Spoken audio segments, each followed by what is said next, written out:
My goodness, it's quite a crowd. Yeah, good evening, everyone. Welcome.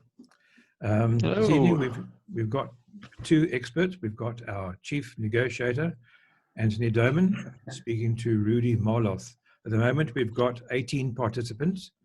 I can see some people, well, I can know some people who haven't arrived yet, so maybe they're having their pudding. But in the meantime, it's just after 7:30, should I say. So we may as well just start. Thank you, Doman. Anthony. Thanks very much for those words of introduction, Chris. I'd like to add my welcome to all of you this evening to our Cape Town Hi-Fi Club. I guess it's a pioneering online Talking Hi-Fi series, and it's the third in the series, goodness me. Thanks again. As Chris mentioned, my name is Anthony Doman. Our guest this evening, Rudy Marloth. If you've ever seriously done any audio DIY, you've heard of GECO Audio. This evening, we host the man behind GECO, Rudy Marloth.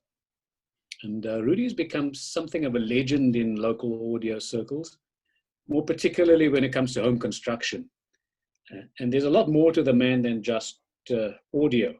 In between creating a range of well-received kit amplifiers and providing design input into a fast-rising local speaker brand, he's followed a career path whose highlights include being an innovation specialist at a global tech company.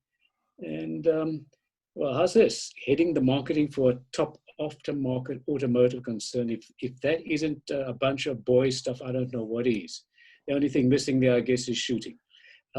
Before I hand over to Rudy, though, I'd like to take this opportunity to mention that membership of the Cape Town Hi-Fi Club costs just 150 Rand a year. And besides the opportunity to network with like-minded individuals, the club also arranges regular exclusive visits to dealers, tech presentations, equipment shootouts, and so forth. And we certainly don't let people go hungry and thirsty at these gatherings also, by the way. And finally, in addition to that, we've established a very successful regular vinyl fair in Cape Town. And we're in the process, COVID allowing, of organizing a big audio video expo, that likely next year, I guess. Of course, the club also foots the bill for presentations such as this evening's, which brings us to Rudy. Good evening, Rudy. Wouldn't you just give us a quick bio of yourself, where you grew up, school, further education, and so forth? And that important question, why GECO? Over to you. I just quickly want to do a sound check. Can you hear me? Yep, I can hear you. Okay, fantastic. Is the video working? Yep. Okay, great. So basically, I was born in Durban, and very soon we moved to Johannesburg. I attended 3 Afrikaans schools, and of which the latter 2 basically said to me, "You're too naughty, you need to go somewhere else, please." So I ended up at Doman College. I think this was particularly due to my adventurous spirit. I studied architecture after that, in the early 90s, after doing my military service. And in the early 90s, it was very difficult actually getting jobs in the construction industry or in architecture for that matter. I started exploring the design part of whatever I was taught. Eventually that led to Design Factory, which is still operating today. Me consulting to companies like HP, which I was part of for 15 years. Was one of the starting members of HP.com in EMEA. Later moved on to HP.com Global.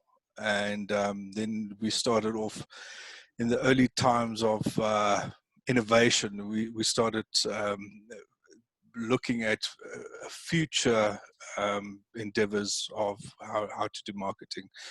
I worked very closely with HP Labs in those days, and eventually back to Design Factory. And during 2015, well, from say 2012 onwards, I was starting to push GECO a little bit more. It really started with silly little things like I saw the big brand phono stages out there, and I thought, you know, guys, you want to spend 7,000 Rand on a phono stage, for 350 Rand, you can have so much better. And it is not my own designs at that stage. It was copy designs, which I just tweaked to a point where it was really good, I thought. So it's a matter of opinion. And, you know, so it started. Before that, I was doing stuff, DIY stuff, but not stuff that I was putting out there to Joseph and the public to play with. Unfortunately, the thing is, when you start developing anything, it costs money. You got to get that R&D money back somewhere along the line, and that's how it really started. Just creating the kits for people. And you ask about the name GECO. Where does GECO come from? So it's very interesting. I stay in Greenside in Johannesburg. And for some or other reason, there is a hell of a lot of little geckos running around here. And coming from my architectural background, I also looked at the aspect of deco, of Art Deco, which is one of my favorite design styles. And so that's where the GECO comes from. So if you look at the way that GECO is spelled, it's really deco. Mm-hmm.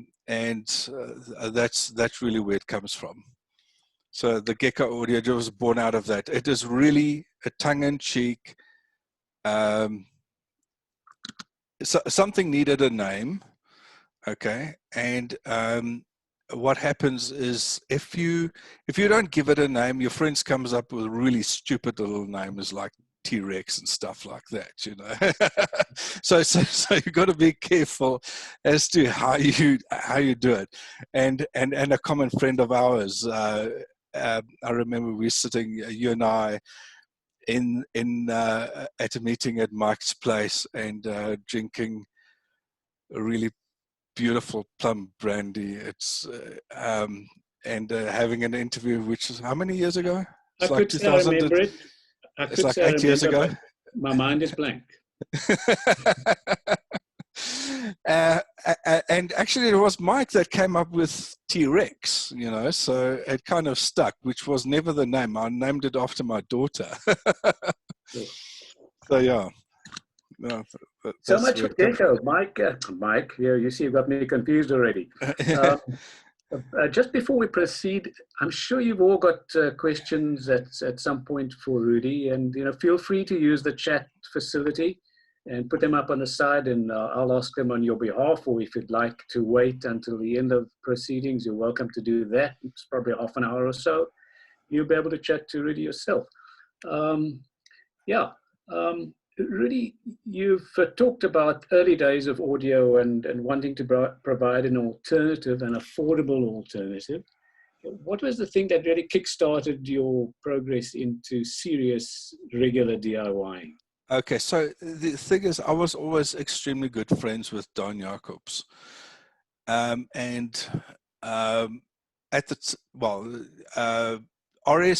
is basically 10 minutes drive from my house.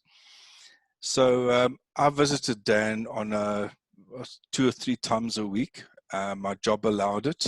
I always worked from home, something that everybody is experiencing now. I've done it 18 years ago. That's how I started. And Don always had this thing where he'll take popular designs like the NAP 250, turn it into what he called the classic amplifier. He took a Baxendale design and turned it into the classic preamplifier. The later monoblocks, which there must be like 82,000 across South Africa, that was extremely popular, from running for hi-fis and discos and whatever. I think it was a Kraftwerk design that he actually modified slightly and created that amplifier. So he really got me into this. I remember in my very early 20s going to RSC in town and, looking at the stuff that he was supplying, built my own stuff from there, built amplifiers for other people. And that's kind of got me started in that. Later days, Don and I used to modify the heck out of the amplifiers, or out of the MOSFET amplifiers. And just before his death, his last amplifier that he actually had was a T-Rex, which he thought was like the best thing since sliced bread. I don't believe it, but he did. So we had a lot of fun, There's a lot of memories that we share across, I don't know, it was about 7 years where we had this friendship. And just before his death, that we shared all of these experiences on a weekly basis, which was actually fantastic. That's the kind of thing that really got you going into it. And you mentioned T-Rex on more than one occasion. I'm sure many of you are familiar with that. But for those who aren't, do you just want to sketch maybe the highlights, the high points of So where the T-Rex started is I got hold of an Avondale design, which was like the replacement amplifier for the name amps. So if you blew a module within your name amp, one of your options were to buy, I can't remember the name, NCC 200 or something like that. I can't remember exactly what it was. So Avondale created this amp based on the name topology. They modified a few things, rightfully so, I would say. Nothing to take anything away from Julian Verica. By the way, Julian was not, if I had to associate myself, it would be Julian Verica. I don't have electronics background. Everything that I do is experimental in this, and Julian Verica was exactly the same way. But in any case, so I took the Avondale design and I started modding that to a point. I think I went through about 30 odd something variations before I got to the T-Rex. But then I had a guy called Chris on the forum. He wanted to have a kit. And I thought the T-Rex is maybe a little bit too much for people to design because it uses 4 power supplies and specialized transformers and stuff like that. So we basically went back to the very early design. So I took the Avondale design, redid the layout on that to a point where I thought it was quieter than the original. And that's where the Kidnap came from. So Kidnap was the one that everybody bought. I think it's still the longest thread on AV forums. You're looking at about almost 170,000 views, 50 odd or more pages of threads that we created there. I sold just under 60 units of the Kidnap, and where the Kidnap basically comes from, the NAP part comes from name. Called it the NAP 250 or the NAP 200 or 180s or stuff like that, and I just kidnapped the whole thing And that's where the name came from. So it wasn't really a tongue-in-cheek little exercise, and it was successful and giving lots of pleasure to lots of people. People that had no experience before that, they built this little amplifier, very happy with it. It was really very simple to build, nothing complicated about it, and it performed very well. So it was something really nice for people to play with, and getting into the DIY as well. But you had options at shall we say, the more entry level end. I think there was a chip amp, was there not? Yeah, there was the Velvet.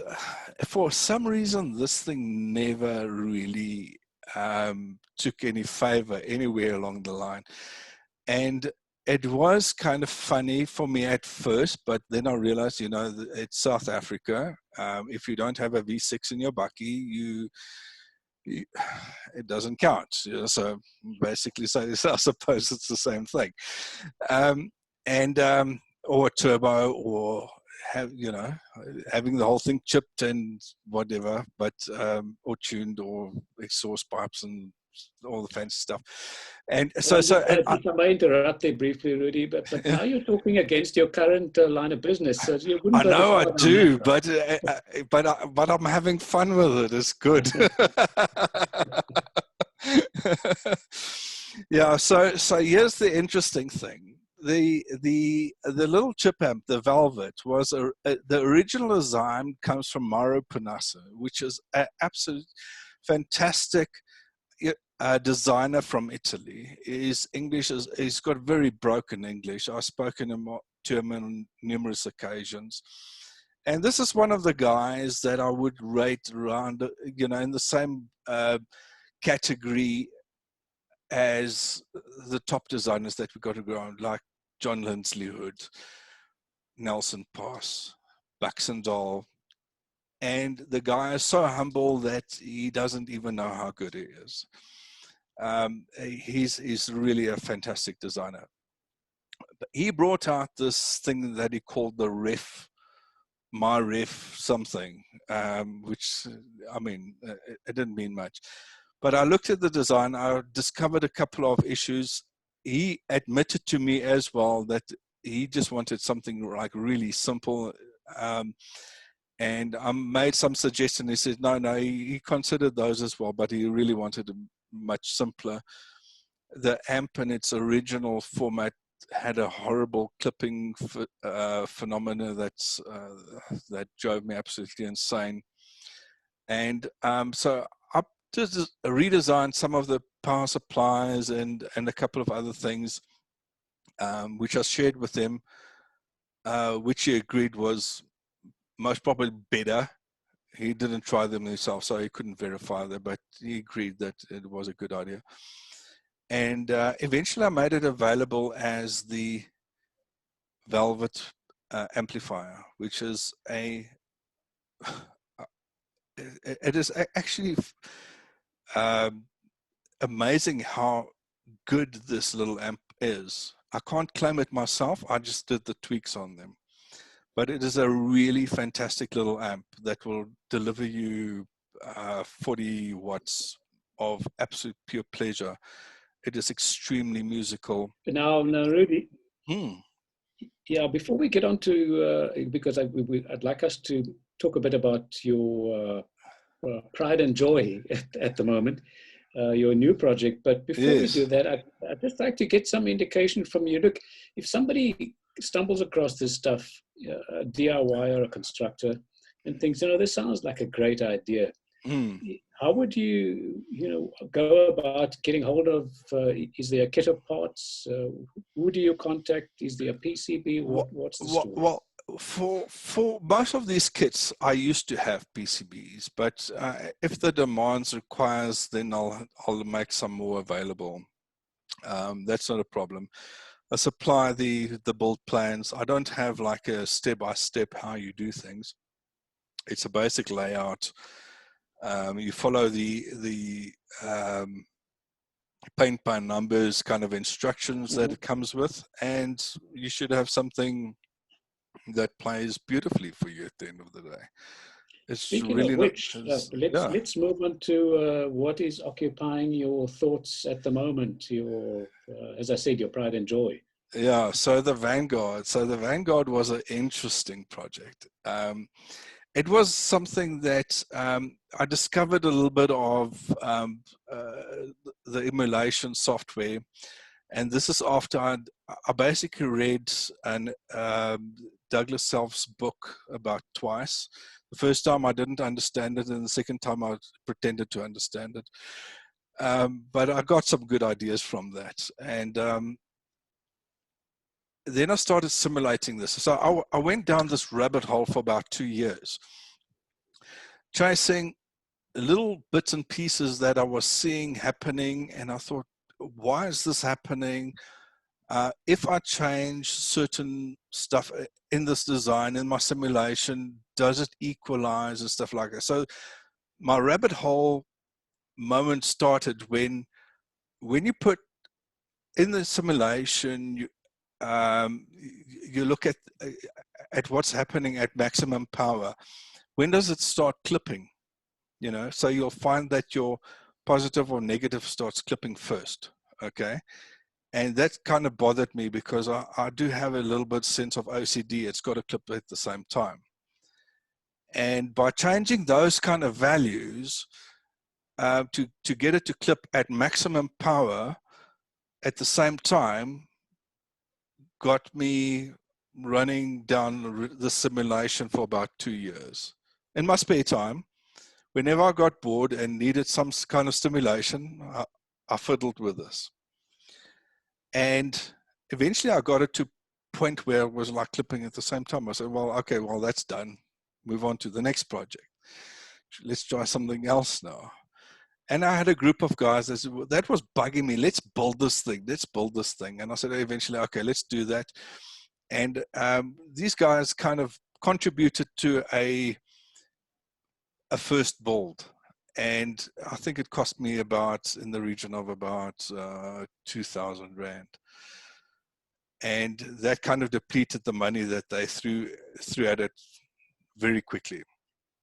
And that started the whole build as a self-built project. The sad thing about this that there's only one plane built by anybody else other than what Heinrich and myself did. Okay, and it's not an easy build. And this is where I've got to say something is I gave this project in terms of what it looked like over to Heinrich, and I said to Heinrich Mulder, I said, please, can you put this onto a PCB? And he insisted that we do it in SMD. And I said, well, whatever tickles you fancy, let's do it. So I'm fine with it. So we did save a little bit of real estate on that, but he did a fantastic job and did a real nice layout of the project. Did the first couple of builds. And the first time we switched that thing on, it was in his garage on a set of Maggie's SMGAs. Now, anybody that knows the Maggie's SMGAs, they've got no base. They've got nothing to them. You know, they dead, they soulless, there's nothing to them. And we switched them on and I said, oh my goodness, what is this? I couldn't believe what I was hearing. There was musicality, there was bass, there was an emotion to it, and that kind of grabbed me immediately. So much so that I think to date I spent 80,000 Rand into developing this product. That's a lot of money to spend on something that is basically a simulation on steroids. Yeah, I know, and so there's now a drive to actually get some of this money back, and that's where it starts becoming interesting because I've sold a couple of these units. So 77 Manufacturing got involved, Devil Visser, and they made an absolute fantastic chassis for me, and all CNC cuts, CNC mold on the heat sinks. The chassis alone is 15 kilograms. you know, if you can comprehend that kind of thing, if you put the whole thing together, you're just under 30 kilograms in, you know, before you actually wipe at your eyes. It's like, it is quite something. I didn't expect to go that route, but that's where we are at the moment. It is extremely good. And I'm not saying it just because it's my own product. We tried and tested it against other products, and it really came out tops every time. And it is not that kind of sterile sound that you get from normal musical instruments, like your top of the line stuff, your high end stuff. It is, what puts it apart is it's extremely musical.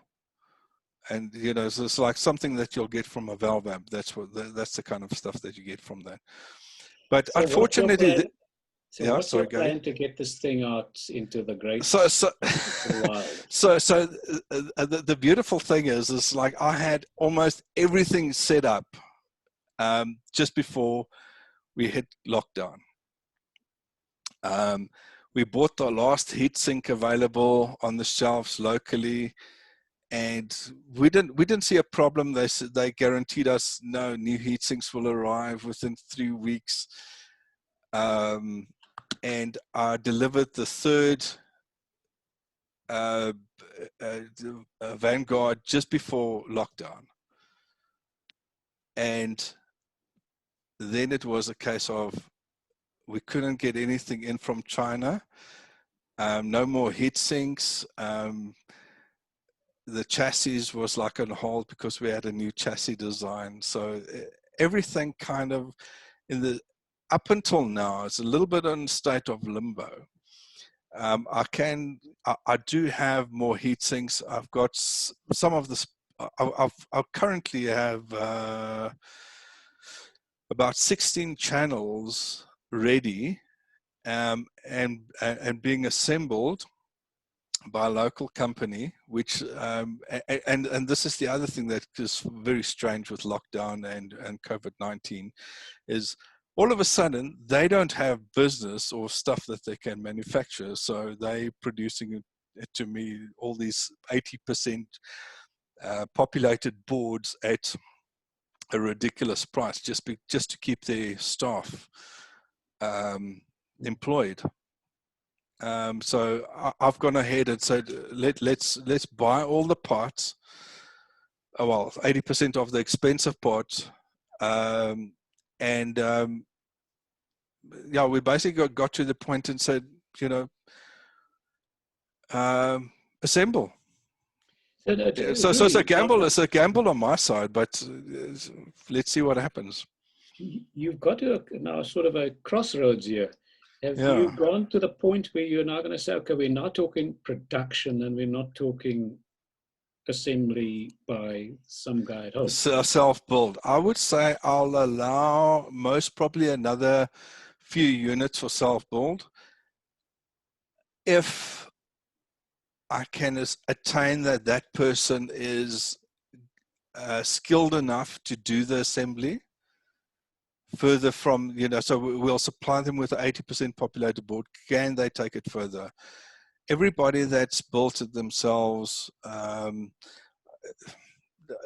two of the guys blew up their boards completely. So it is not an easy build. But, you know, I must admit they were also very, you know, new to the game. So they really didn't know what they were doing. So. Okay, look, that leads me to two questions and related to this. The one is this issue of guys who may get alternative or maybe cheaper components, or maybe don't have the skills. So that's certainly going to affect the outcome of your design product. And then that important question then, so the $64,000 question, what is this thing going to cost? End of the day? So which I think is not expensive, considering. So there's been a lot of suggestions. Why don't you add this? Why don't you add that? And each and every suggestion, and I think a little bit unbeknown to the people that's making these kind of suggestions, is most probably a new chassis design, bigger heat sinks, more development that goes into it. You know, so everything that anybody says at any stage is about 30,000 Rand each and every time in my pocket of a suggestion. So that becomes kind of, I said, well, thank you very much. I hear what you say, but stuff off. You know, I'm really at this, like, if you're not going to buy it, then, you know, let's just leave it there. Okay, so basically, what I said is the first 35,000 Rand, which I think is very reasonable. After that, we'll most probably be looking at about 50,000 Rand, around about there for the Vanguard. I will be looking at a version with balanced inputs. So that is on the cards. And we're also looking at a full differential version where we run it as monoblocks. But currently, it's most probably going to be just the vanilla version with normal RCA inputs for now. Because the development just to go differential is very, very expensive. I assume that you've done your sums here. You know there's a market out there. I mean, you're a marketing guy at the moment. You must be well aware of what kind of demand for 20 years, yeah. So this is what makes it interesting. Is in South Africa, the market is very small. There's a few guys that bought it already. They're extremely happy with the product. Heinrich and myself, we will be assembling and we're actually in the process of that, assembling a demo unit that we'll send around the country. So everybody to try out. Hopefully the people that I send it to has got a decent preamp. I am working on a new preamp for that as well, which is something that I've designed about 7 years ago, but I just got to put it into a way that's easier to assemble. So I would say, you know, there's something worthwhile to look forward to. It's definitely different to anything that I've tried so far. Mm-hmm. Well, I guess we're going to hear a lot more still about the Vanguard. But for the moment, which is kind of the name of a very old car for those of us of a certain vintage, I think I was looking for a Segway. And this takes me to my Segway into another car of a certain vintage. You know, when I visited you one time, I recall a very beguiling, I guess it was an open baffle speaker. Yes, the open baffle. You know, I can still kick myself about those. Well, now that leads us to the question then. Tell us about your involvement with that Bentley speaker design. Bentley. So what happened with Bentley is he contacted the normal suspects regarding, you know, creating an economical brand. And the biggest problem were the budget that he have set at that stage. He says a crossover has got to cost X. Okay, the whole speaker has got to come out at Y, and that's what you're looking at. What made it even? And I think I was the only one at the time that said, "Well, I'm up for the challenge."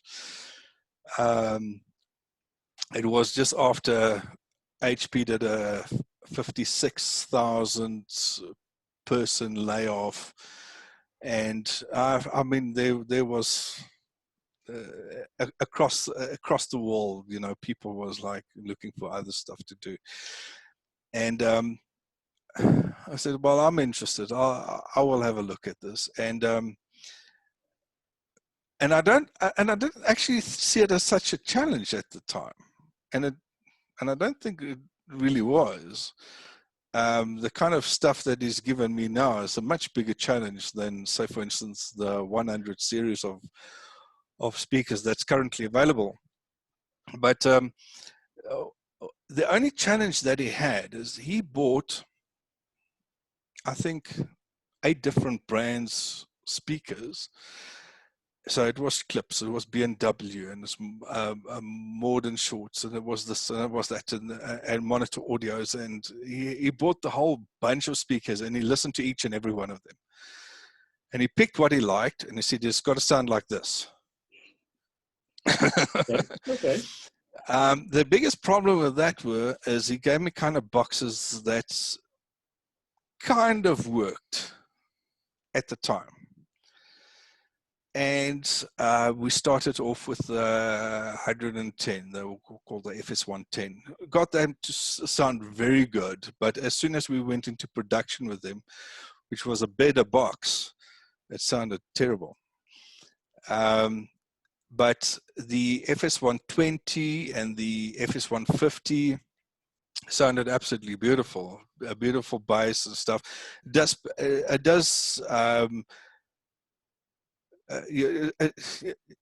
if you look at the market that it was intended for, it is doing very well in that kind of market. Mm-hmm. But when we came to the rear speakers, he wasn't very interested in that. And I said, well, listen, with this little, what you call the FR100, let's just, excuse me, let's just relook the design of this thing. So I redesigned the whole thing. And it turned out extremely well for a little sub 5,000 Rand speaker. It was a lovely little speaker to listen to. It had nice mid-bass punch to it, and and across the board, basically used that to. I used that speaker across the entire range then eventually, and just added bass drivers to it and integrated them. So if you're buying FS120 or FS150, then you're basically getting the FR100 plus a bass driver. So that worked very well. So that was kind of fun to do. It's when we got to the 200 series that it started getting a little bit more complicated, because now you're sitting with like a premium kind of driver, which is the SP Acoustics, and we created 3 variations of it. Of only 2 went to market, which is the FR200 bookshelf and the FS250, which is the front speakers. But I needed something that was different to what is on the market. I wanted something that had extremely nice bass to it, but not that sloppy, wallowing kind of bass. So one of the things that I did there is I incorporated 2 bass drivers, 2 enclosures, which one was undersized, so you got a very fast response on it, and then one was slightly oversized, which would be in the SP4 kind of configuration, and you got like close to 33 hertz out of those, out of a little 6.5-inch driver, but very fast. So your time delay on them was very, very fast, and that seemed to be popular. I think the only problem that they've got at the moment is repeating the piano finish that is on them. So they will be looking at doing a new kind of finish on them. But that gloss finish is one of the most difficult things to reproduce. For sure. And unfortunately, in South African standards, it's close to impossible. Speaking of South African standards, this is a market, I guess, that is notorious for brand, I don't want to say loyalty, but certainly slavish adherence to brands. If it doesn't have a certain letter of the alphabet or 2 on it, then it's, it's in for a big, it's just not worth it. Very true. How does this play in, I mean, even your amplifiers and the Bentley, how do they play in that? So Bentley, during lockdown, just surpassed the 2,000 units sold. Pairs, okay, which speaks volumes. Yeah. and that's on the economy side, and they haven't even started really pushing the upper limits of what's available. They are doing extremely well. On my own stuff, I must admit, I most probably, I'm not putting all my time into this because I do have a day job as well. So I kind of run it as a hobby, and the terminology of boutique equipment, I think, suits it very well, because if somebody wants that, I can supply it. It's a little bit of a cottage industry for us.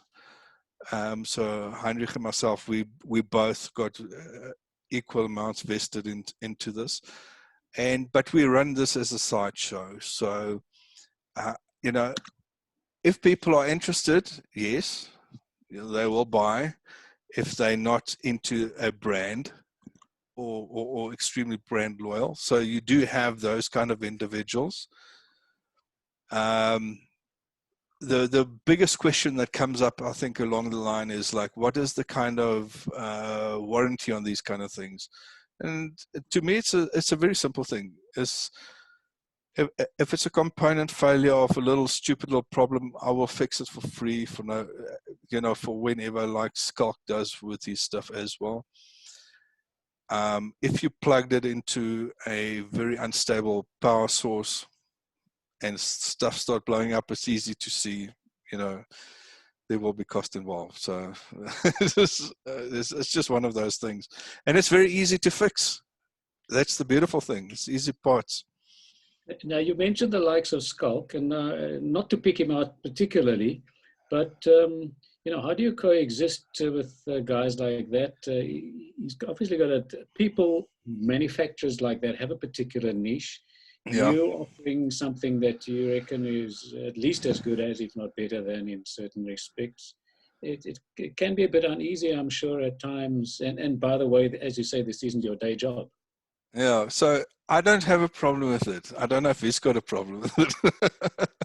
So there were a few occasions where, I had a nice WhatsApp discussion with him to solve certain problems and stuff like that. But to me, it's not a problem. I don't foresee outselling Predators, for instance, or the Black Widow, which will be the equivalent to the Vanguard. It is not, as definitely not tops in Skulk's game that he's selling. He's selling either a Predator or a Exclamate or a Genesis, not like a Black Widow or anything like that. So it is, to me, it's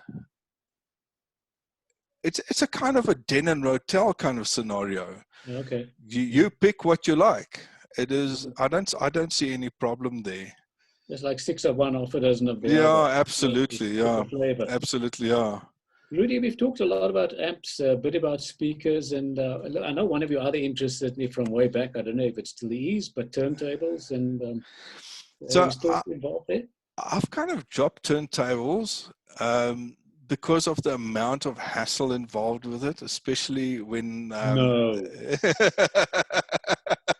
Look, can I tell you something? What I find very interesting. Guys that love turntables, they got a lower BMI than guys that love digital. They get a little bit more exercise in general. Just checking.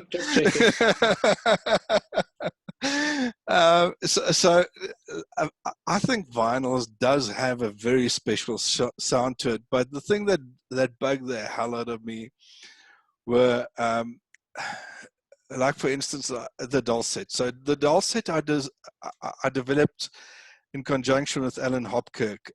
He helped me a lot with doing the RIA curve on it and picking the right values. We went as far as taking the resistance of the valves and actually calculating that into the RIA circuit. And, we came up with something very special. And also to a point where we don't have to use like huge capacitors. We can pick the 1% capacitors Bichets and Weimers and stuff like that, and really get like very close to where we wanted to be. But the fact that it had noise on it, the fact that it had, you had so many variables with earthing that you had to overcome and hum, and I just got to a point. I said, the first guy that offers me a good amount of money for my Lin that I modified and for my dulcet can have it. And did you get it? I did. Yeah. No, definitely got good prices for them. Yeah. Look, folks, we've almost come to, I reckon, for me, the end of this evening's session from a planned, structured point of view. But, if you do have any questions, feel free to pipe up. I'm just going to ask one or two more, and then I think we'll call it an evening. Your legacy designs, such as the velvet and the whatnot, we've mentioned this before. If people do want to follow up on that, because clearly they're the sorts of things that DIY constructors can actually get to grips with. Yeah. How do they? What's the route they follow to? I think the easiest is to get hold of me through email, which is rudy@marloth.co.za. They can try and find me on Facebook. That should be the easiest. There's not that many Marloths in South Africa. I think 3 of us, and only one Rudy. I've traced my heritage back to Denmark, so I think that is kind of talks a little bit to my love for audio and audio design. But I think that's the easiest things that they can do, and I mean, through the Hi-Fi Club, I think it's easy enough. GECO on AV forums, they can contact me on that, PM me on there. It's easy enough, and I'm always willing to help. I know I've got a couple of guys here on here tonight. I'm seeing Ari, for instance. He's just built some of my, he's busy building my my phono stage and my preamp, the 8815 preamp. That's and there's a couple of these things that, that's still floating around. Not something that I've advertised in a big way lately, but it's all stuff that is that has got good sound quality to it. And of course, as you say, you've got a day job, so you're not just waiting for your builders to call you up with their queries, but about things like backup and stuff. I guess it's just, is that a matter of you will get to them when you can get to them, or is there another route? Is there a community? It's within a day. If they phone me, if you got my phone number, you can phone me anytime, and I'm always willing to help. Always willing to have a chat. To me, it's a case of I come from those time where Don used to help me. I would like to give the same kind of assistance to people when they're trying to do a DIY job. It is not an easy thing. You make mistakes, but it's something that's we try and do. Rudy, I think in that short couple of sentences, you just about said it all about DIY and maybe, as you say, passing on the baton, passing on the legacy. And that's great to hear. Folks, I think that pretty well, as I said, finishes it up for me. Rudy, thanks very much for joining us. It's been a pleasure. It's been fascinating. Stuff Thanks I didn't know. and I hope you all enjoyed it certainly as much as I did. Thank you. Thanks very much. By the way, before we sign off, does anybody have any questions? I think we can still take a couple of questions if you're willing, Rudy. No problem whatsoever. Yeah, the microphones are open for questions. So go for it. They're asleep. The question should be, where can I buy one? Yes, I see Ari has been messaging us furiously. Yeah, so the interesting thing, just to get back to that phono stage, so that it's not an original design, this phono stage. It's not a grassroots phono stage. It is a Rod Elliott phono stage. It is fantastic. You lied. And what I did is I put a really nice little power supply onto it, which is extremely quiet.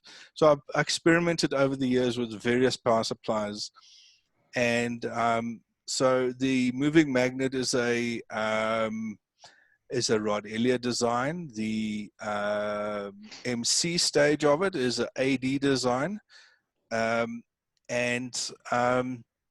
stuff that I just basically messed around with a little bit over the years. But I think the important thing with these things were what power supply you actually connect to it, and that made all the difference.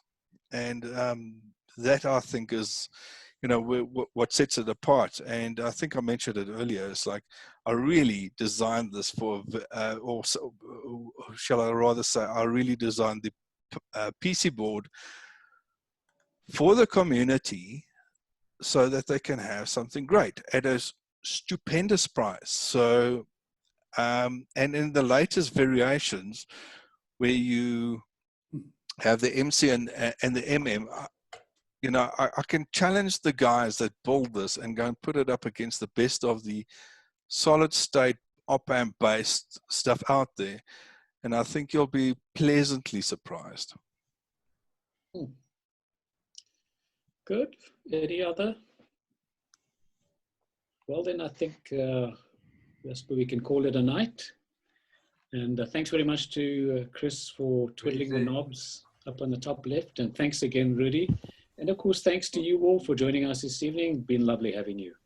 There's some messages. Thanks very much. In the chat. Thank you very much. Thanks, guys. Thank you very much, Rudy. Yeah, it's really great. Thanks. There's a message on the Thank you. chat which says Ari's got 2 GECO MM phono stages and 2 unpopulated boards. Nice opportunity to have something great, which doesn't have any noises or any hum to it. So it's easy builds. Not like the dulcet, which will take forever. Yeah. They're really, really good. Another question here, a bit more information about the 8815 preamp. The 8815 is a ADSL repeater chip. And if you go and have a look at one of the Jeff Rowland designs of the 80s of the consonants and stuff like that, he actually used the exact same chip. So the one that I made available is, I've still got about 60 of these chips available, not the SMD type. And the design that I've used is a Walt Jung design that I've adopted slightly, and it is really spectacular little preamp. When you said an 8815, like a DSL, that's like an op-amp for It's an high op-amp, frequency. Yes. Cheapest. And that performs well with the low frequency? It is phenomenal. It's phenomenal. It is getting very close to a valve. You can use what Walt Jung did on this. He did a compound kind of a design on this. So he uses a FET type input op amp just before the 8815. Used it in the feedback loop. Feedback comes all the way back to the op amp, and you got like a 0 DC offset on that. And so you don't need a driver or anything. It's designed to be really fast, and that's the point of it, right? It's a fantastic little unit. So all I did is I made sure that I bought 100 a couple of years ago, like 10 years ago. I got it at a good price. I'm selling it at a good price.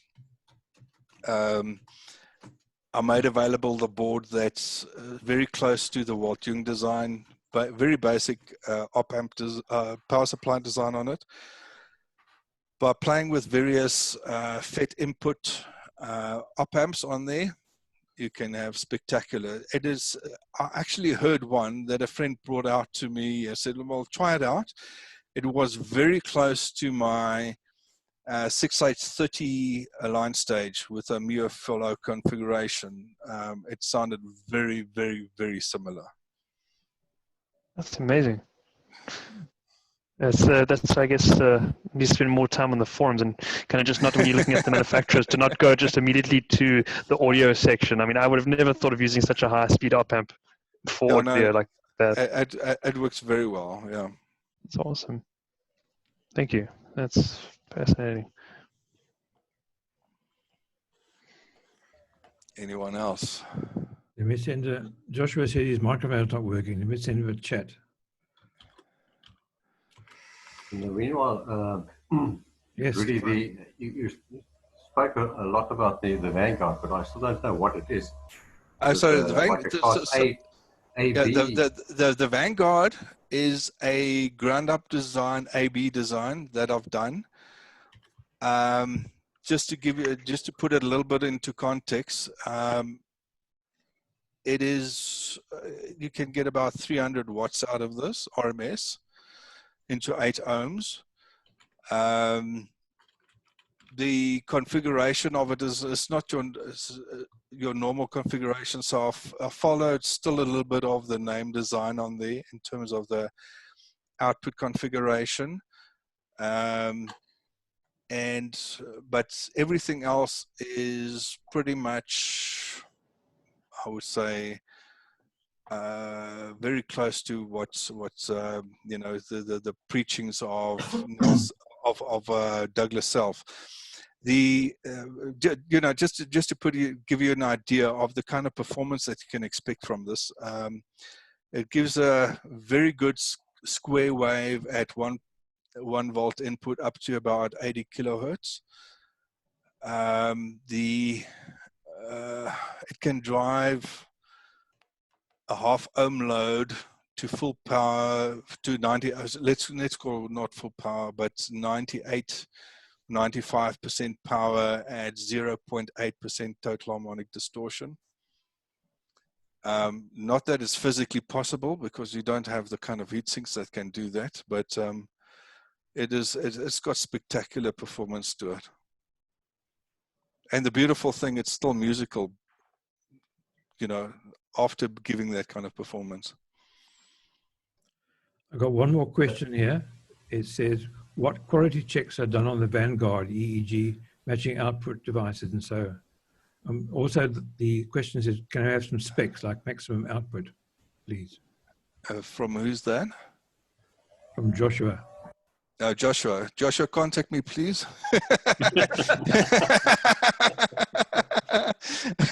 Okay, so it is a basic. You know, I always scoff a little bit at spec.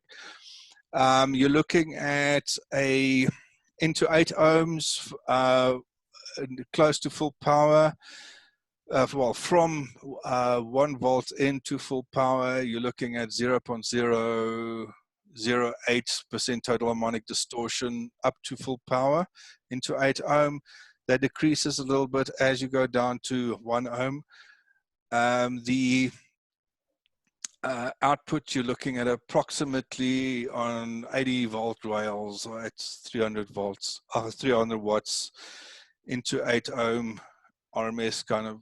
I don't know. This is what kind of things do you want out of this? It does a very good square wave, so it's got very good slew rates up to about 80k plus. I've only tested it up to 80k. Still with 1 volt in, you still get a very good square wave up to that configuration. I don't know. You also asked about the output devices, something about... the matched output devices. So the output devices that I use is the MJL 4281s. They are pretty well matched. I still use in my designs a method to equal them out a little bit, but I don't think it is like, I can get to the point where, you know, I try and match everyone, but these things are so close in spec because when we buy the output devices, we buy in lots. We don't buy as individual packets. Fine, thank you.